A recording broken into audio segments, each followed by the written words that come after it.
Episode yang lalu kita berhenti di pembahasan ini, yaitu harta bersama atau biasa yang disebut dengan istilah gonogini. Bagaimana pandangan syariat berkaitan dengan harta gonogini? Kita lihat. Bismillahirrahmanirrahim. Alhamdulillahirabbil alamin. Allahumma shalli wa sallim wa barik ala sayyidina Muhammadin, amma ba'du. Teman-teman yang dirahmati Allah, assalamualaikum warahmatullahi wabarakatuh. Ini adalah kuliah nikah kuliah nikah gratis dan online episode ke-32 yang akan membahas tentang harta bersama atau harta gonogini. Bagi teman-teman yang baru mengikuti kuliah di video kali ini, di bawah di deskripsi kita siapkan link untuk bisa dimanfaatkan agar bisa mengikuti kuliah nikah dari episode pertama sampai episode ke-31 yang kita upload beberapa hari sebelumnya. Nah, berkaitan teman-teman yang dirahmati Allah, berkaitan dengan harta gonogini, begitu ya. Harta gonogini atau harta bersama ini disebutkan dalam beberapa pasal undang-undang hukum perdata di Indonesia. Ada pasal namanya pasal 119 KUHP Perdata atau biasa yang disebut dengan istilah Kitab BW. Jadi KUHP Perdata biasa disebut dengan istilah Kitab BW. Kitab BW ini adalah kitab undang-undang hukum perdata yang diwariskan oleh kolonial dan kita pakai sekarang. Dan beberapa tempat masih mengkaji ini, bahkan menjadi rujukan beberapa hakim ketika menghukumi perkara perdata dalam keluarga. Disebutkan dalam pasal 19 KUHP Perdata, sejak saat dilangsungkan perkawinan, maka menurut hukum terjadi harta bersama menyeluruh antara suami istri, sejauh tentang hal itu tidak diadakan ketentuan-ketentuan lain dalam perjanjian perkawinan. Jadi Kitab BW menegaskan bahwa perkawinan itu melebur kepemilikan harta antara suami dan istri seluruhnya. Jadi apa yang dimiliki oleh suami sebelum nikah itu menjadi milik istri selama sebelum pernikahan terjadi tidak ada perjanjian itu, tidak ada perjanjian pemisahan harta. Ini KUHP Perdata. Dalam undang-undang lain, katakanlah pasal 235 Undang-Undang nomor 1 tahun 74 tentang perkawinan. Disebutkan di ayat 1, harta benda yang diperoleh selama perkawinan menjadi harta bersama. Mirip dengan KUHP Perdata. Harta bawaan, bedanya di sini, harta bawaan dan masing-masing suami dan istri dan harta benda yang diperoleh masing-masing sebagai hadiah atau warisan adalah di bawah penguasaan masing-masing sepanjang para pihak tidak menentukan hal lain. Hukum Undang-Undang nomor 1 tahun 74 menegaskan bahwa harta bersama, harta gonogini adalah harta yang diperoleh setelah pernikahan. Apa yang sebelum pernikahan, yang datang sebelum pernikahan itu haknya masing-masing. Kalaupun ada setelah pernikahan ada warisan misalnya atau hadiah, gitu ya, itu tidak jadi harta bersama. Itu adalah harta milik masing-masing. Itu bedanya di situ. Nah, pasal 36-nya mengenai harta bersama, suami dan istri dapat bertindak atas persetujuan kedua belah pihak. Artinya pasal ini nih memberikan peluang untuk mereka bisa merubah ketentuan hukum tentang harta gonogini sesuai dengan keinginan mereka, maka disepakati keduanya. Mengenai harta bawaan masing-masing, suami dan istri mempunyai hak sepenuhnya untuk melakukan perbuatan hukum mengenai harta bendanya. Nah, pasal 37-nya, bila perkawinan putus akibat perceraian, harta bersama diatur menurut hukumnya masing-masing. Penjelasan pasal 37 Undang-Undang Perkawinan ini, yang dimaksud dengan hukum masing-masing adalah hukum adat, hukum agama, dan hukum lain-lainnya. Kalau dia orang Islam, maka hukum harta bersama dihukumi bagaimana setelah perceraian ya sesuai dengan agama Islam. Nah, dalam agama Islam atau dalam bangsa negara kita Indonesia, orang-orang Islam berkaitan dengan hukum perdata itu punya ketentuan hukumnya sendiri, namanya kompilasi hukum Islam.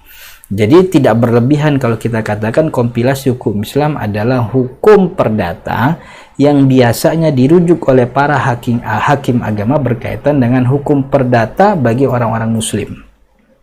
Walaupun derajatnya tidak sampai pada undang-undang, tapi keputusan pengadilan biasanya berlandaskan pada pasal-pasal yang ada di kompilasi hukum Islam, gitu ya.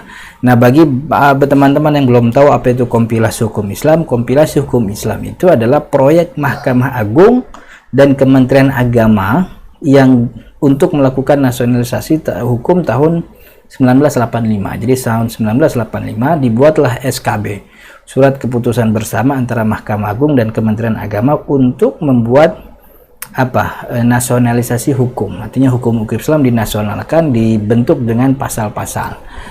KHI ini kemudian setelah berkumpul itu banyak pasal, sudah lengkap draftnya, KHI kemudian dilokakaryakan pada tanggal 2 sampai 6 Februari tahun 88. Artinya prosesnya sampai 3 tahun. Tahun 85 SKB turun, 88 lengkap draftnya kemudian dilokakaryakan, yang dihadiri oleh 126 peserta perwakilan ulama dan cendekiawan atau serta juga sarjana-sarjana muslim, dan disepakati naskah akhir KHI Kompilasi Hukum Islam menjadi 3 kitab. 3 kitab itu maksudnya kitab perkawinan yang di dalamnya ada perceraian termasuk juga pengaturan harta, kedua kitab perwakafan, ketiga kitab perwarisan. Jadi ada 3 kitab, 3 hukum perkawinan, perwakafan, perwarisan dalam 229 pasal hukum. Nah, pada tanggal 10 Juni tahun 91, 85 diinisiasi, 88 draft selesai, jadi naskah akhir. Tahun 91 Presiden mengeluarkan instruksi nomor 1 tahun 91 yang isinya berupa instruksi, jadi bukan undang-undang, ini impres, kepada Menteri Agama untuk menyebarluaskan KHI ini untuk digunakan di lingkungan pemerintahan dalam hal hukum Islam. Dan inilah sampai sekarang jadi kitab rujukan para hakim agama di setiap pengadilan agama. Walaupun dia bukan undang-undang, artinya menyelisih kompilasi hukum Islam itu bukan pelanggaran, bukan pidana. Cuman ketika kita sudah ajukan perkara ke pengadilan, lalu pengadilan menghukumi sesuai dengan apa yang ada di kompilasi hukum Islam, maka itulah yang sifatnya mengikat gitu. Tapi sebelum ada keputusan hakim itu tidak mengikat, maka kita tidak ada masalah kemudian melanggar kompilasi hukum Islam selama perkaranya belum diajukan. Nah, dalam kompilasi hukum Islam yang mana itu menjadi rujukan pengadilan agama dalam menentukan hukum perdata umat muslim, dijelaskan dalam pasal 96 ayat 1, apabila terjadi cerai mati, salah satunya meninggal, maka separuh harta bersama. Jadi kompilasi hukum Islam mengakomodasi adanya harta bersama. Separuh harta bersama menjadi hak pasangan yang hidup lebih lama gitu. Jadi kalau suaminya meninggal, maka setengah harta suami buat istri. Kalau istri yang meninggal, setengah harta istri buat suami gitu. Dan ayat keduanya, pembagian harta bersama bagi seorang suami atau istri yang istrinya atau suaminya hutang harus ditangguhkan sampai adanya kepastian matinya yang hakiki atau matinya secara hukum atas dasar putusan pengadilan agama gitu. Yang selanjutnya pasal 97, KHI janda atau duda cerai masing-masing berhak atas 1/2. Jadi kalau yang 96 itu pisah mati, 97 pisah hidup cerai. Janda atau duda cerai masing-masing mendapat 1/2 dari harta bersama sepanjang tidak ditentukan lain dalam perjanjian perkawinan. Ini harta bersama alias gonogini. Undang-undang perdata mengakomodasi, dan undang-undang Islam yang mana kompilasi hukum Islam itu pun mengakomodasi adanya harta bersama bagi pasangan suami istri muslim di Indonesia. Tapi kita lihat bagaimana pandangan syariat. Dalam pandangan syariat, harta bersama itu memang tidak dijelaskan. Iya, dengan tegas kita mengatakan harta bersama itu memang tidak ada dalam syariat Islam. Dalam hadis misalnya kita dapati salah satu istri sahabat Nabi namanya Hindun, beliau suaminya adalah Abu Sufyan. Beliau mengadu kepada Nabi Muhammad SAW yang katanya Abu Sufyan itu orang pelit. Sampai-sampai dia tidak mau memberi harta kepada Hindun yang cukup bagi Hindun dan juga anak-anaknya. Karena dia nggak ngasih harta, nggak ngasih nafkah kepada Hindun, maka Hindun kemudian nyomot hartanya Abu Sufyan diam-diam tanpa izinnya Abu Sufyan, dan dia lapor itu kepada Nabi Muhammad SAW tentang keinginannya untuk mengambil harta Abu Sufyan secara diam-diam, boleh apa enggak. Lalu Nabi Muhammad mengatakan boleh, silahkan, khudhi ma yakfiki wa waladiki bil ma'ruf, ambillah harta yang cukup bagimu dan juga orang yang engkau tanggung anakmu, tapi bil ma'ruf, secukupnya aja, sewajarnya saja. Nah, di sini memberikan kita pemahaman bahwa kalau seandainya dengan pernikahan harta bisa jadi harta bersama, milik bareng-bareng, tentu kan Hindun nggak perlu takut untuk ngambil hartanya Abu Sufyan dan nggak perlu izin juga kepada Nabi Muhammad karena harta itu harta dia. Tapi karena dia tahu, dan itu pengetahuan umum para sahabat Nabi, bahwa harta suami istri perkawinan tidak memindahkan kepemilikan, karena dia tahu memang itu bukan hartanya, begitu ya. Ya, maka Hindun minta izin kepada Nabi Muhammad gitu. Kemudian juga ada lagi dalam surat An-Nisa ayat 32. Ini kan ayat surat An-Nisa itu kan menjelaskan beberapa halnya tentang waris, tentang hukum faraid. Nah, ketika menjelaskan jatah-jatah para ahli waris, Allah tidak memuat di awalnya setengah dulu bagikan buat pasangan yang hidup lebih lama. Nggak ada pembagian itu. Ketika Allah menjelaskan waris, Allah bagikan setiap jatah masing-masing ahli waris tanpa didahului dengan pembagian setengah bagi pasangan yang lebih hidup lebih lama. Tidak ada pembagian itu. Termasuk ayat ini, ayat 30 sudah menguatkan bahwa masing-masing, bagi orang laki ada bagiannya, bagi perempuan ada bagiannya. Tentu kalau disebutkan ada bagian, pasti Allah menyebutkan sebahagian dulu dibagikan untuk orang yang hidup lebih lama, tapi nggak disebutkan seperti itu. Itu yang makin menguatkan bahwa harta gonogin atau harta bersama memang tidak diakomodasi dalam syariat Islam, gitu ya. Nah, kemudian ada lagi yang makin menguatkan bahwa dalam syariat Islam istri bersedekah dengan uang suami itu bermasalah. Ada sebuah hadis Nabi Muhammad SAW diriwayatkan oleh Abu Umamah Al-Bahili radhiyallahu anhu. Beliau mengatakan, aku mendengar Rasul SAW bersabda, tidaklah la tunfik imra'atun syai'an min baiti zawjiha illa biizni zawjiha. Tidaklah seorang istri berinfak sesuatu dari rumah suaminya kecuali dengan izin dari suaminya. Artinya kan nggak boleh istri menyedekahkan harta, infak, membelanjakan untuk apapun itu kecuali dengan izin suaminya. Itu berarti bahwa istri tidak punya hak atas itu, atas hartanya. Kalau seandainya dia punya hak, Nabi Muhammad nggak bakal bilang gitu. Ya nggak usah izin lah, itu kan udah kawin, ente udah bareng-bareng, ya udah jadi punya ente itu. Tapi Nabi Muhammad SAW bilang begitu. Tidak boleh mengeluarkan harta untuk dibelanjakan kecuali dengan izin suaminya. Kemudian Rasulullah SAW ditanya, walat ta'am, ya Rasul, walaupun hanya makanan, mungkin istrinya kasihan dengan peminta-minta di depan rumahnya, lalu dia kasihlah sedikit makanan. Lalu kata Nabi Muhammad, dzaka afdal amwalina, loh itu lebih-lebih lagi, itu adalah paling afdolnya harta kita ya makanan. Jadi kalau makanan aja nggak boleh, apalagi yang lain-lain ya, karena makanan adalah harta yang paling afdol. Begitu teman-teman yang dirahmati Allah. Jadi ini syariat Islam. Nah, kemudian ada hadis lain yang mengatakan ada memberikan toleransi, yaitu hadis yang diriwayatkan oleh Sayyidah Aisyah dalam riwayat Imam Muslim. Sayyidah Aisyah mengatakan bahwa Nabi Muhammad SAW bersabda, idza anfaqatil mar'ah, ini penjelasan dari hadis sebelumnya, kalau seorang perempuan bersedekah dari harta suaminya ghairu mufsidatin, tanpa kerusakan itu maksudnya tanpa berlebihan.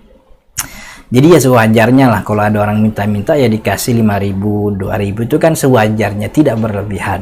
Kalau ada yang minta-minta dikasih 100.000, nah itu berlebihan tuh namanya, itu kan gitu. Kalau ada istri bersedekah dari harta suaminya tanpa kerusakan, tanpa berlebihan, maka dia mendapatkan pahalanya sebagaimana juga suami mendapatkan pahalanya. Walaha bima anfaqat, gitu. Dan istri mendapatkan pahala karena dia telah bersedekah. Artinya hadis ini memberikan excuse, memberikan toleransi. Oh, kalau sedekah yang diberikan oleh istri itu wajar, tidak merusak, tidak berlebihan, maka sedekahnya tetap berpahala. Ya nggak perlu izin juga, begitu ya, karena sifatnya sedikit.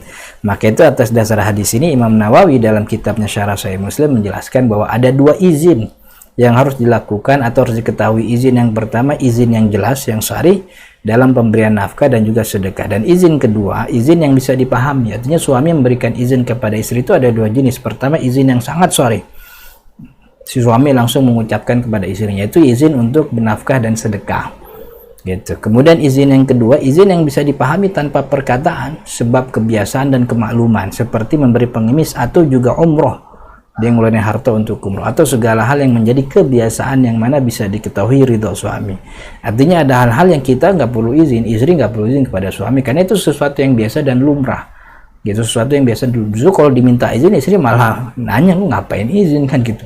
Kalau masih timbang 2.000 3.000 mau kasih nggak apa-apa, nggak perlu izin gitu. Jadi ini memberikan hukum kepada kita bahwa memang suami itu kepemilikannya penuh terhadap harta-hartanya.